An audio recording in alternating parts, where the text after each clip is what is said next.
Well, two knife videos in one day.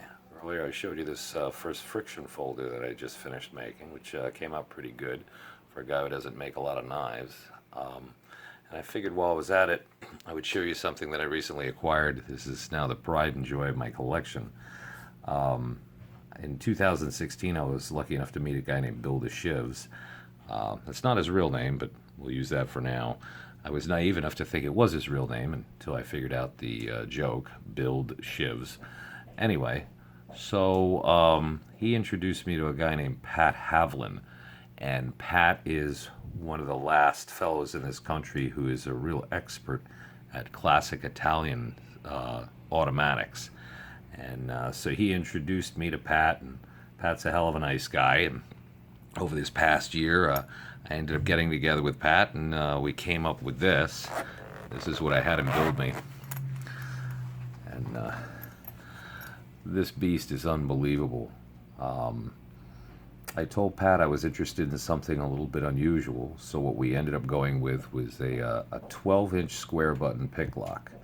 And for those of you in the know, or maybe just know a little bit, the square button's kind of a rarity. A few of them were made by the Latama company, the Latin American knife company.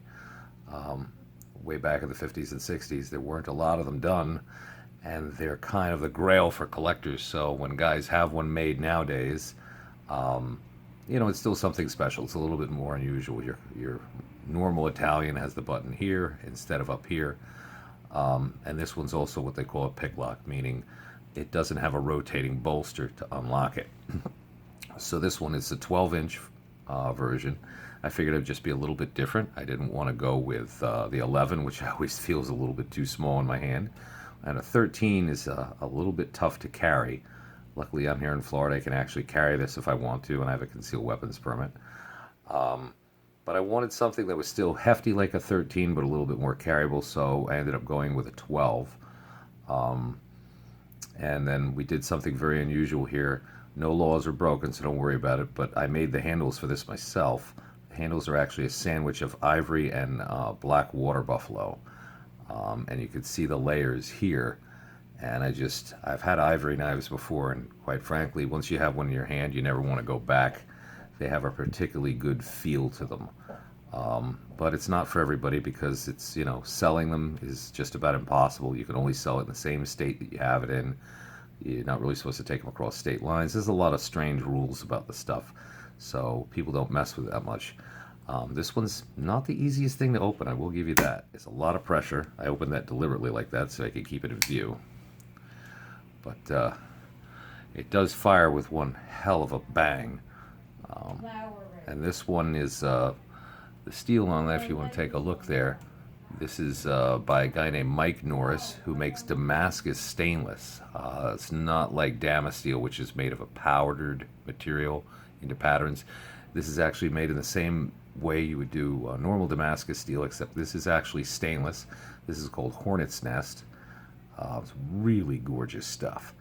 And I actually put an edge on there. Pat normally doesn't put much more than a utility edge on there.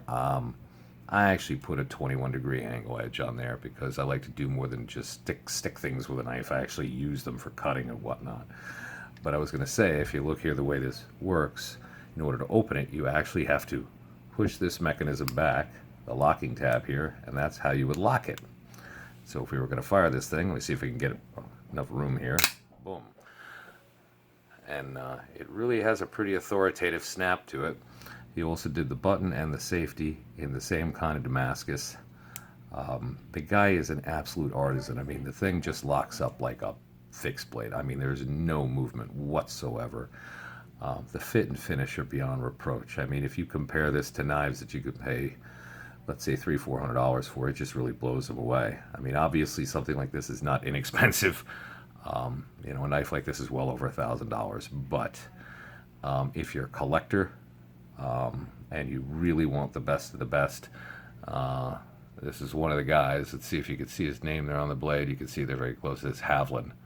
So he's out of Ohio. The guy is one of the nicest people I ever meet. He's older now. I don't know how much longer he's going to be doing this stuff. So for collectors, one of those knives, if you got to have something kind of rare, this is one way to go. There's not many people making these things anymore, so you get your hands on it while you can, because a knife like this will last generations. When I'm gone, my son or my daughter will have it, and I'm hopefully they'd give it to one of their kids. But hope you enjoy. Take care.